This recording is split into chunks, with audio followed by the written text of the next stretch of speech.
Hello students, good morning. आज मैं आपके पास लेकर के आया हूं अर्थशास्त्र 12वीं के लिए बोर्ड एग्जाम के लिए कुछ इम्पोर्टेंट क्वेश्चंस।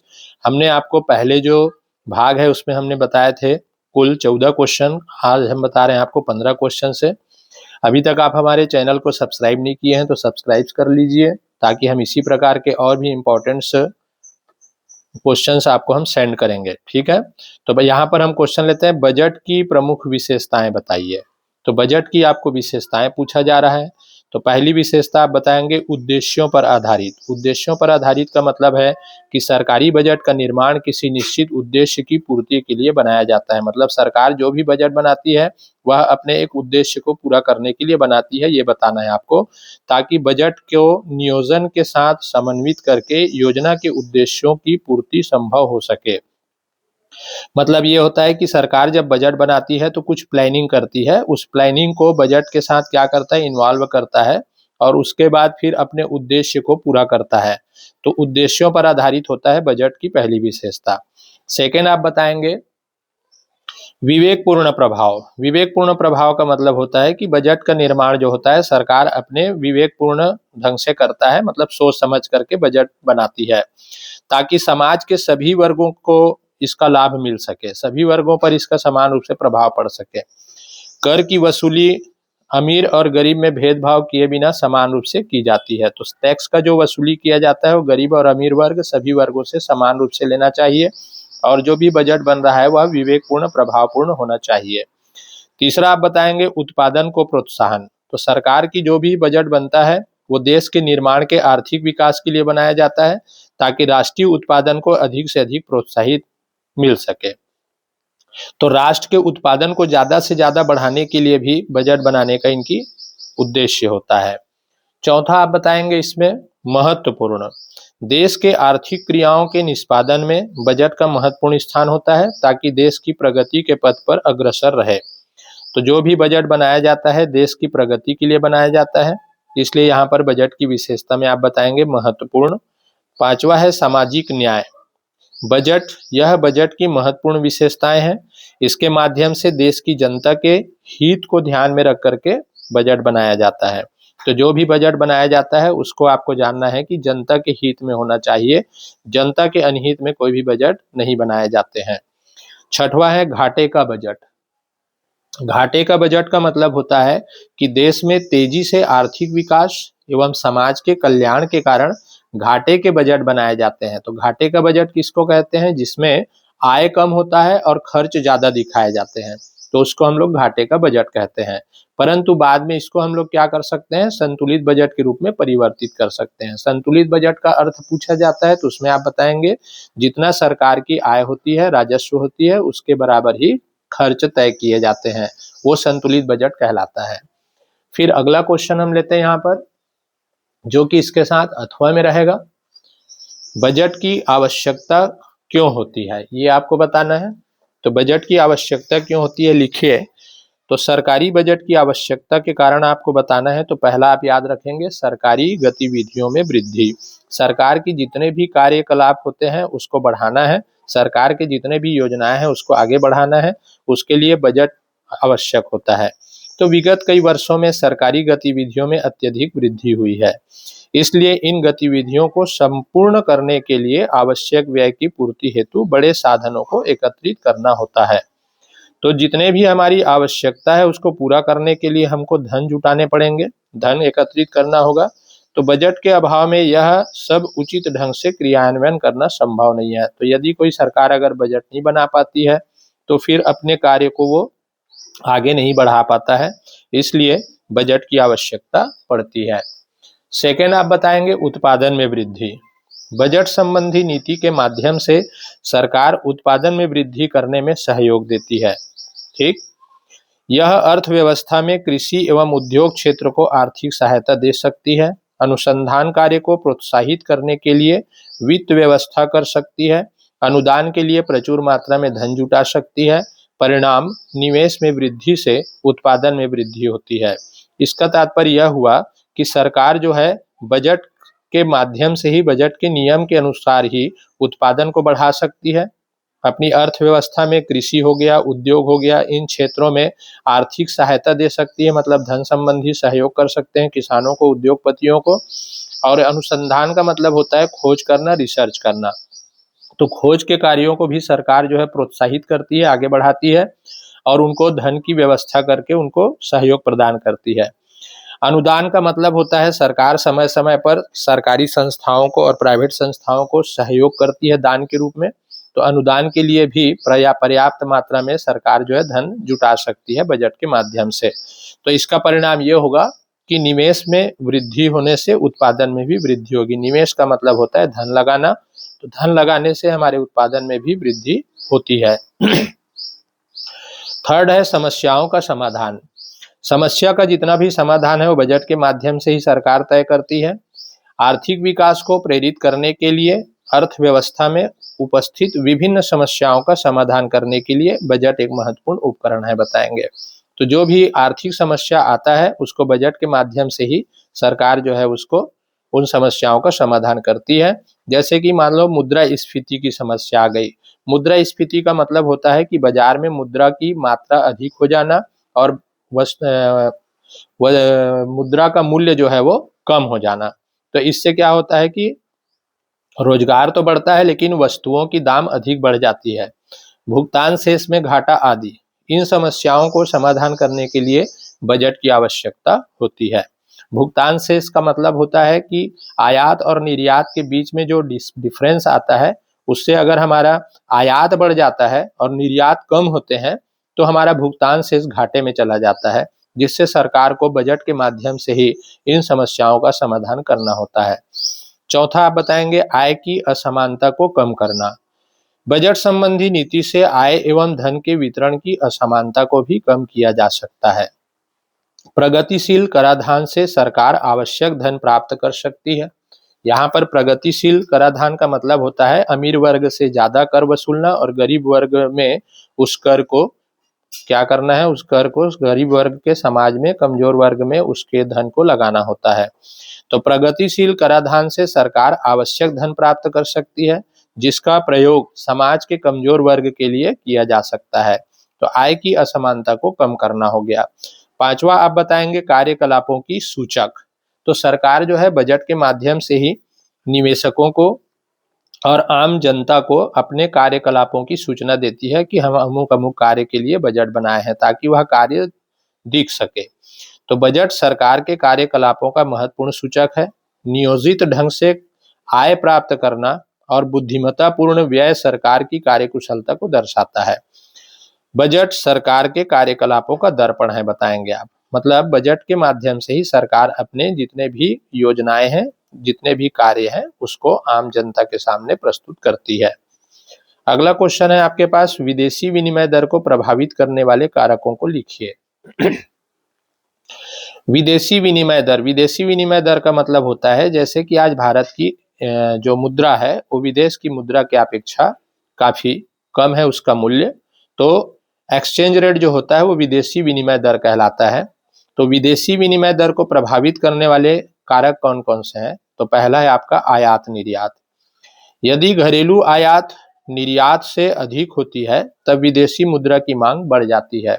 मतलब कहने का ये है कि अगर हम विदेशों से ज्यादा माल मंगाना चालू कर देते हैं और यहाँ से माल हम कम भेजना चालू कर देते हैं, तो उससे होता यह है कि विदेशी मुद्रा की मांग बढ़ जाती है, जो हमारे लिए, हमारे देश के आर्थिक स्थिति के लिए उतनी अच्छी नहीं होती है, जिससे विनिमय दर विदेशी मुद्रा के पक्ष में हो जाती है। मतलब भारत का जो या जिस देश का आयात अधिक हो जाता है उस देश की मुद्रा का मूल्य घटने लग जाता है, विदेशी मुद्रा का मूल्य बढ़ जाता है। इसके विपरीत स्थिति में इसका उल्टा होता है। मतलब अगर हम निर्यात को बढ़ा देते हैं तो और आयात को कम कर देते हैं तो हमारे देश की जो मुद्रा का मूल्य है वो बढ़ने लग जाता है, तो ये हमारे लिए पॉजिटिव होता है। दूसरा आप बताएंगे पूंजी निवेश। पूंजी निवेश का मतलब होता है पूंजी लगाना। जब भारतीय लोग विदेशों में पूंजी लगाते हैं तो इससे विदेशी मुद्रा की मांग में वृद्धि होती है। ठीक है, मतलब भारत के लोग अगर विदेशों में पैसा लगाना चालू कर दें तो उससे क्या हो जाएगा कि विदेशी मुद्रा की मांग बढ़ जाएगी तथा विनिमय मूल्य भी बढ़ जाएगा। मतलब विदेश के मुद्रा का मूल्य बढ़ते चला जाएगा, जो कि हमारे लिए ठीक नहीं है। इसके विपरीत यदि विदेशी लोग घरेलू अर्थव्यवस्था में पूंजी निवेश करते हैं, मतलब विदेश के लोग अगर भारत में आकर के अपना पैसा इन्वेस्ट करते हैं, तो वे अपनी मुद्रा के बदले में मुद्रा की मांग करते हैं। मुद्रा का मतलब होता है पैसा, पैसा की मांग करते हैं, जिससे क्या होगा कि घरेलू मुद्रा का विनिमय मूल्य बढ़ जाता है। मतलब हमारे देश का जो मुद्रा है उसका मूल्य बढ़ जाएगा, तो वह हमारे लिए पॉजिटिव होता है, अच्छा होता है।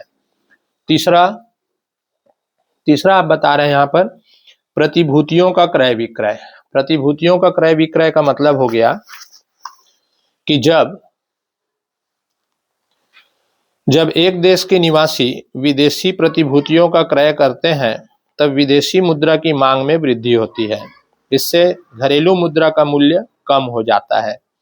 इसके विपरीत यदि एक देश के निवासी विदेशी प्रतिभूतियों का विक्रय करते हैं, तो विदेशी मुद्रा की तुलना में घरेलू मुद्रा के मूल्य में वृद्धि हो जाती है। ये भी उसी प्रकार है कि यदि हम दूसरे देश के प्रतिभूति को यदि बेचते हैं, तो हमारे देश के जो मुद्रा है उसके मूल्य में वृद्धि हो सकती है। और यदि यहाँ पर दूसरे देश की अगर हम प्रतिभूति को अगर खरीदते हैं, ठीक है, विदेशी प्रतिभूति को खरीदते हैं, तो होगा क्या कि विदेशी मुद्रा की मांग बढ़ जाएगी, उससे हमारा जो संतुलन है वो बिगड़ जाता है। तो यहाँ पे हमको करना ये है कि ज़्यादा से ज़्यादा हो सके हमको विदेशी प्रतिभूतियों का विक्रय करते रहना चाहिए, जिससे हमारे देश की मुद्रा का मूल्य में वृद्धि हो जाती है। चौथा आपको बताना है बैंक दर। बैंक दर में वृद्धि होने के कारण अधिक ब्याज प्राप्त करने के उद्देश्य से विदेशी पूंजी घरेलू देश में आती है। मतलब बैंक को यदि अपना ब्याज दर अगर बढ़ा देता है, तो दूसरे देश के लोग जो है यहाँ पर ब्याज की अधिक मिलने के लालच में अपने देश में उन लोग अपना पैसा को जमा करते हैं। इससे विदेशी मुद्रा की पूर्ति में वृद्धि हो जाती है। परिणाम स्वरूप इसका मूल्य कम हो जाता है तथा घरेलू मुद्रा का मूल्य बढ़ जाता है। और इसके जस्ट अपोजिट यदि हम सोचें, इसके विपरीत स्थिति में इसका जस्ट उल्टा होते चला जाता है। तो बैंक दर को बढ़ाने से अधिक ब्याज प्राप्त होता है, जिससे विदेशी पूंजी घरेलू देश में आते रहती है। पांचवा आप बताएंगे यहाँ पे सट्टेबाजी। यदि सट्टेबाज यह आशा करता है कि भविष्य में किसी देश की मुद्रा का मूल्य बढ़ सकता है, तो वह उस मुद्रा को क्रय करना प्रारंभ कर देता है। तथा यदि वह आशा करता है कि भविष्य में किसी विशेष देश की मुद्रा का मूल्य कम हो सकता है, तो वह उस मुद्रा को विनिमय बाजार में बेचना प्रारंभ कर देता है। इससे विदेशी विनिमय दर प्रभावित होती है। इसके बाद अगला क्वेश्चन है हमारे पास अथवा में, भुगतान संतुलन के प्रमुख मदों को लिखिए। मतलब भुगतान संतुलन में कौन कौन से मद जो है वो आते हैं। तो भुगतान संतुलन की प्रमुख मदें निम्न है। तो भुगतान संतुलन का मैं आपको बता दूं कि विदेश से यदि हम लोग माल मंगाते हैं, तो हमको उनको पेमेंट में पैसा देना होता है, ठीक है। और अगर हम विदेश को माल बेचते हैं, तो वहां से हमको पैसा प्राप्त होता है। तो हमारा आयात और निर्यात दोनों का जो कंडीशन है वो इक्वल होना चाहिए, या फिर निर्यात ज़्यादा होना चाहिए तो हमारे लिए पॉजिटिव होता है। तो भुगतान में क्या होना चाहिए, संतुलन बना रहना चाहिए, मतलब इक्वल होना चाहिए। तो वो कैसे हो सकता है, तो पहला है वस्तुओं का आयात निर्यात।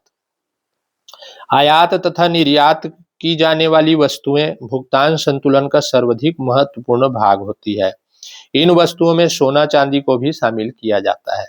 तो हमने बताया कि यदि हमारे देश का निर्यात अगर बढ़ जाता है आयात की अपेक्षा, तो हमारा भुगतान संतुलन बहुत अच्छा होता है। लेकिन अगर इसके उल्टा अगर आयात बढ़ गया और निर्यात कम है, तो भुगतान संतुलन देश का बिगड़ जाता है। तो यहाँ पे महत्वपूर्ण रोल रहता है वस्तुओं का आयात और निर्यात प्रमुख मदों में।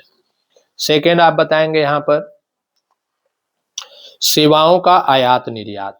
तो जिस प्रकार वस्तु का आयात निर्यात होता है, उसी प्रकार एक देश के बीच दूसरे देश के साथ सेवाओं का भी आयात निर्यात होता है। वस्तुओं के आयात निर्यात की तरह ही सेवाओं का आयात निर्यात भी भुगतान संतुलन को प्रभावित करता है। जो देश सेवा प्राप्त करता है वह आयातक तथा जो देश सेवा प्रदान करता है वह निर्यातक देश कहा जाता है। मतलब जो देश सर्विस प्रोवाइड कर रहा है सेवाएं दे रहा है वो निर्यातक देश होगा। तो ज्यादा से ज्यादा हम दूसरे देश को अगर सेवाएं प्रदान करेंगे ना, तो हमारा भुगतान संतुलन अच्छा माना जाएगा। ये सेवाएं प्रमुख रूप से 3 प्रकार की होती हैं। पहला होता है व्यापारिक कंपनियों द्वारा प्रदान की गई सेवाएं।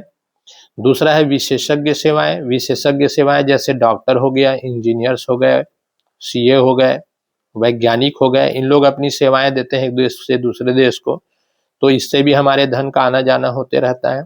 और तीसरा है पर्यटन सेवाएं। पर्यटन सेवाएं का मतलब विदेश के लोग भारत में अगर भ्रमण करने के लिए आते हैं, देखने के लिए आते हैं ज्यादा से ज्यादा, तो हमको विदेशी मुद्रा की प्राप्ति ज्यादा होगी, उससे हमारा भुगतान संतुलन में सुधार आता है।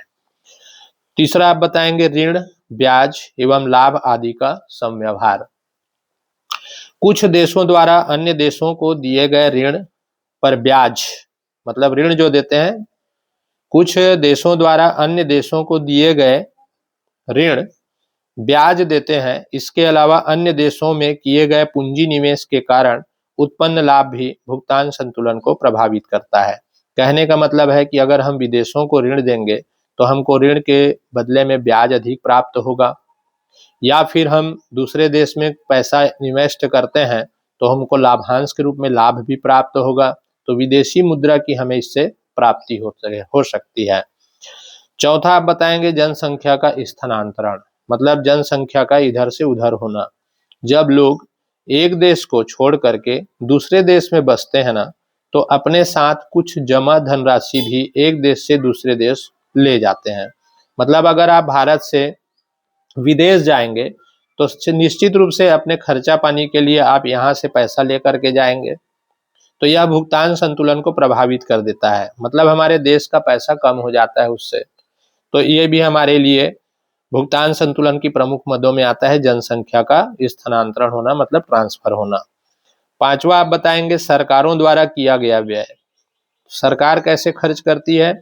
विभिन्न देशों की सरकारों द्वारा अपने दूतावासों आदि की स्थापना हेतु विदेशी मुद्रा में किया गया व्यय तथा कभी कभी दंड, युद्ध व्यय, अनुदान आदि के रूप में भी अन्य देशों को किया गया भुगतान संतुलन को प्रभावित करता है। तो यहाँ पे हर देश का एक दूसरे के देश में दूतावास होता है, मतलब एक ऑफिस होता है सरकार का। जैसे हमारा भारत है तो अमेरिका में भी हमारे भारत का दूतावास रहेगा, जो कि उस देश के जितने भी व्यापारिक संबंध है, उसके साथ जो भी हमारा आर्थिक संबंध है, उसका लेन देन यहीं से होता है। तो एक ऑफिस है, तो अब इस ऑफिस को मेंटेन करने के लिए सरकार को क्या करना पड़ेगा? उस विदेशी मुद्रा के रूप में वहां पर खर्चा करना पड़ेगा।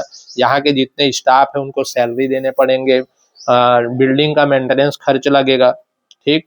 और कभी कभी क्या होता है कि दंड भी दे देता है एक देश दूसरे देश को, फाइन कर देता है। युद्ध में कोई खर्चा होता है, सरकार के द्वारा सहयोग राशि भी दिए जाते हैं। तो इससे क्या होता है कि हमारा भुगतान संतुलन जो है काफी इफेक्ट हो जाता है, प्रभावित हो जाता है।